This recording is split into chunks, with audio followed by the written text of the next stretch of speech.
Ladies and gentlemen, welcome to episode 2 of Robot Wars Arenas of Destruction. We're back! And hopefully there'll be more destruction. Sadly, Oatmeal had to leave us, but in the downtime, we've created something that we think will be a little bit less crap than Crapocalypse. Yes. So, here we go. Right, attempt 3 at the first tournament in the game with our new robot, Rambo. He is, we shoved all the drive and pushing power into this robot we could on our budget. Gave it 2 cute little Stegosaurus horns. Yep, it's, Spikes, even. And by the way, the backstory for Rambo is that, on the one hand, he got pushed too far, but now he's equipped to push back. yeah, sure, why not? There's your quota of really bad Robot Wars backstories. Yeah, That sure, was another it's... thing the show was good for. Just imagine Sylvester Stallone in a very tiny aluminium coffin. Michael, why you gotta talk about my games like that? Okay, so here we go. Let's see how Rambo manages. We've actually got 2 new enemies. We have Fang and we have Plague. Get the little tour around the arena. Now now you'll notice actually in the background, if you pay close attention, which I think is a fairly nice touch. As you advance through later tournaments and things in the game, if I remember right, you do get more people in the audience.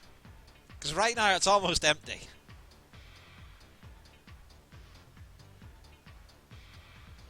Oh, and there's Hank from King of the Hill. Yeah. So, it's looking like things which can more directly kill us, so I think attacking from the sides appears to be a good idea. Oh, gee. Oh, wow, yeah. Yeah, on the one fast. hand, providing we can actually... If I can get them to stay and not... See, well, those forks are actually surprisingly bad at holding enemies in place. Oh, you know what we should have done? We should have put an actual spike on the top back. Oh, wait a minute, I think we actually caused some damage there. No, that's just us being shredded. Oh, yeah, so it is. Come on, Rambo. We're not... Aha! Yeah, there we go. Yeah! Rambo! Oh! Come on, Rambo, get there! Have Shunt do the work for you.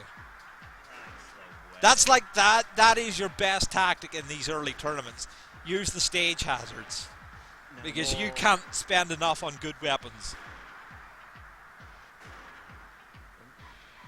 Normally, those axe handles would actually be pretty good at flip writing. But as The good news is we only need to eliminate one competitor to go through.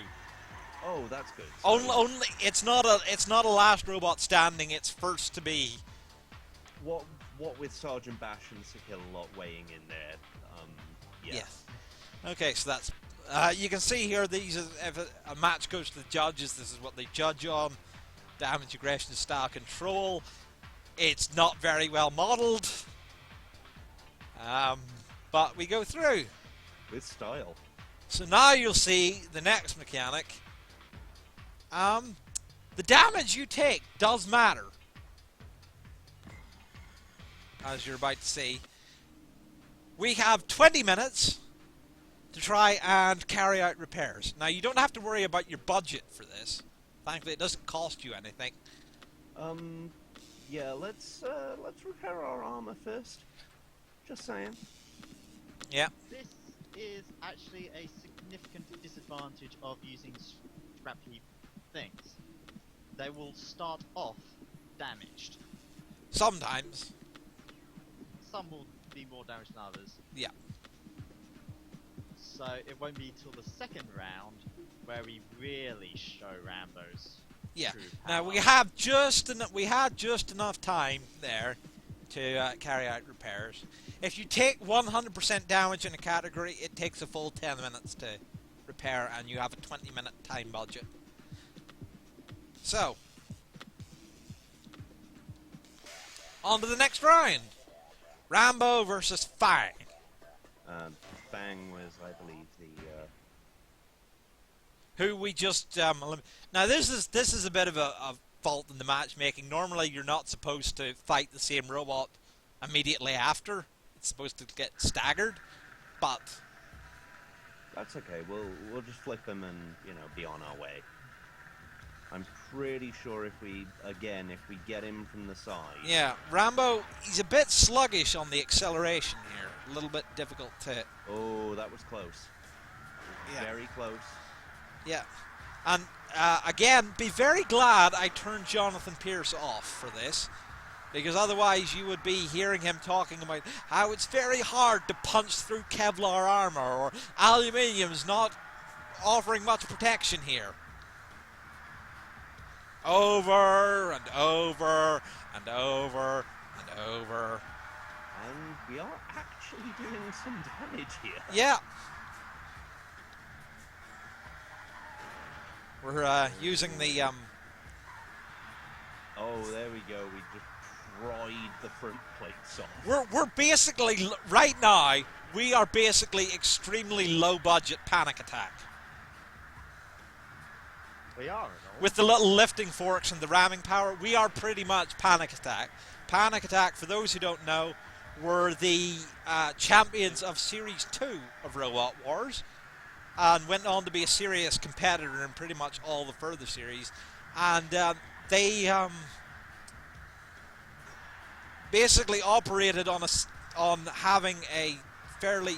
They had little lifting spikes on the front like we do, similar but not quite the same, and a good deal of pushing power, a very low box shape that offered quite a bit of pushing power, and they and a very, very good driver. Kim Davis, the driver, he was one of the most skilled pilots on the show, and he...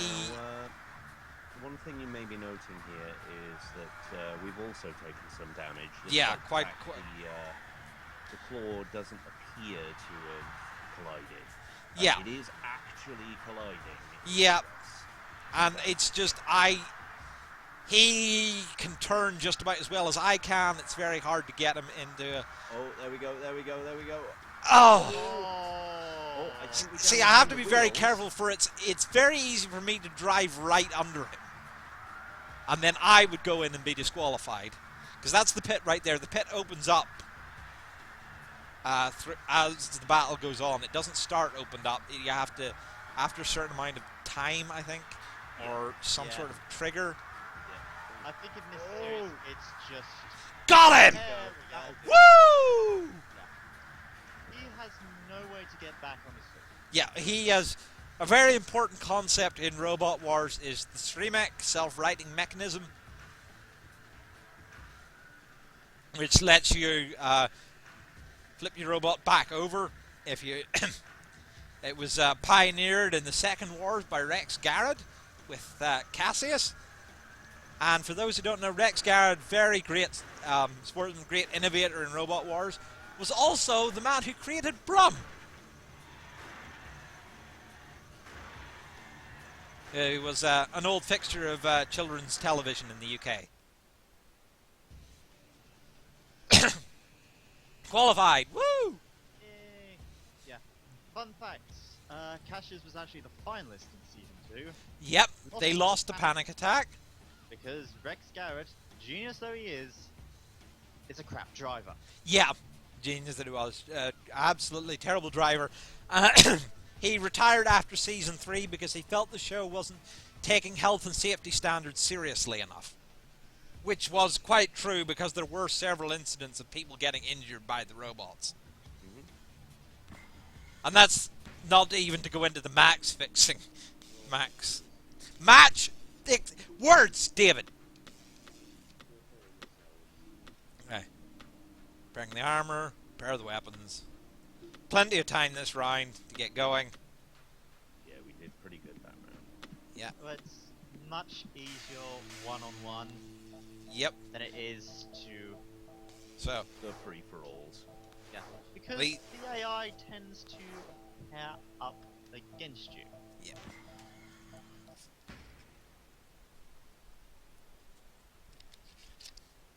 Quarterfinal. So, Granite Grinder here again. You know, many robots are vulnerable from the side. Yep. It's the general thing. It's just Jamie. It's Jamie keeps mentioning from the side. It's a lot easier to say than to actually do to attack them from the side. Because quite a few of the robots can turn on a bloody dime. Yep. So you can see Fargle making a brave effort there. Yeah. It's And also braving the the sword. It's very hard to see where the flamethrowers, like the flamethrowers and things on the wall, it's very hard to see where they're actually hitting. Yeah.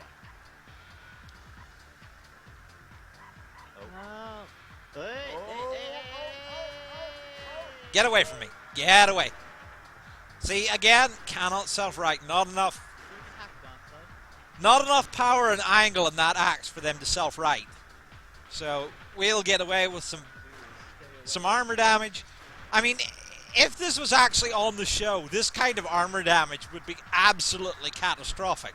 Oh yeah. In the game, this is yeah, this is a minor nuisance in this game. And there's Matilda doing incredible amounts of damage with her chainsaw. With her chainsaw butt. Yep. Not as bad as Robot Jock's chainsaw penis. But, yeah. So already Rambo has rampaged his way to the semi-finals. Yep, doing much better than Crapocalypse ever did.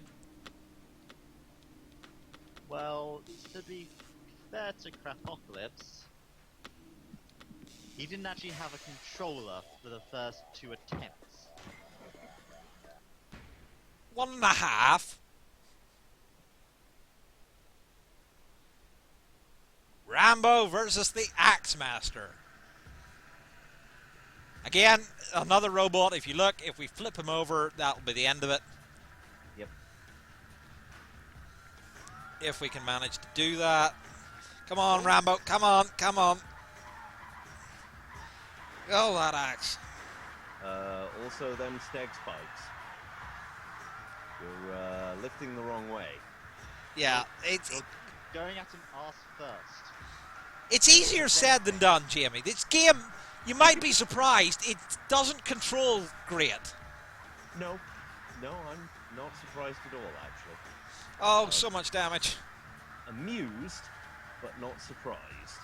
And yeah, that's... The fact that it controls as well as it does, I'm still kind of surprised by it.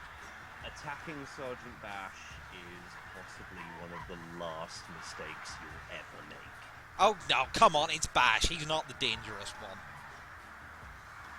He is if you're dumb enough to get right in front of his claw. That's usually for, like, just gratuitous destruction after they've been immobilized. Ow! Oh. Shunt! No! No! Leave me alone! You're getting double teamed by axes. There, Matilda. Oh, come on, come on, come on, come on, come on. Whew. This is a tough one. Yeah, I wouldn't actually think this guy was going to be tougher because he's only got the one weapon. And Hey! oh, what are you doing? Oh, You got sat on by Matilda. yeah. I mean, I nearly knocked her over, but oh, poor Rambo. Poor Rambo. Nonetheless, that was a heroic. Yeah.